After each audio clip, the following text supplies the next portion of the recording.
হ্যাঁ, ৪২ ডিগ্রি তাপমাত্রায় আমরাও ডিম ভাজাটা অবশেষে করেই ফেললাম। তো আমরা আজ গ্যাস বাঁচিয়ে রোদের তাপে ডিম ভাজা করতে চলে এসেছি ছাদে। ডিম ভাজাটা আজকে ছাদে বসেই করব। আমি তো ছাতা নিয়ে খুব আরামে দাঁড়িয়ে আছি। দেখো ডিমটাকে একটু ফেটিয়ে নেওয়া হচ্ছে একটা ছোট একটা কাপে। ডিম কিন্তু আজ আমি ভাজছি না। আমার বরমশাইকে দিয়েই ডিম ভাজাটা করাবো। দেখো ডিমের মধ্যে চলে গেল লবণ, হলুদ।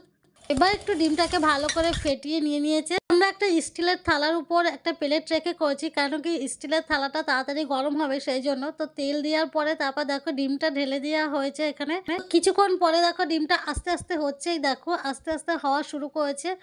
আর এই যে দেখো এইটা হচ্ছে প্রায় ২-২.৫ ঘন্টা পর এমন হয়েছে, পজিশনে এসেছে এমন পজিশনে। তো দেখো এবার এটাকে উল্টে দেব, কারণ উপরের দিকটা দেখো অনেকটাই হয়ে গেছে। এবার এটাকে উল্টে দেবো। তো দেখো এই যে মাঝখানটা হয়েছিল না, দেখো মাঝখানটা কতটাই রয়েছে। আর এই হচ্ছে আমাদের ডিম ভাজা। তোমরা কেমন লাগলো অবশ্যই বলো।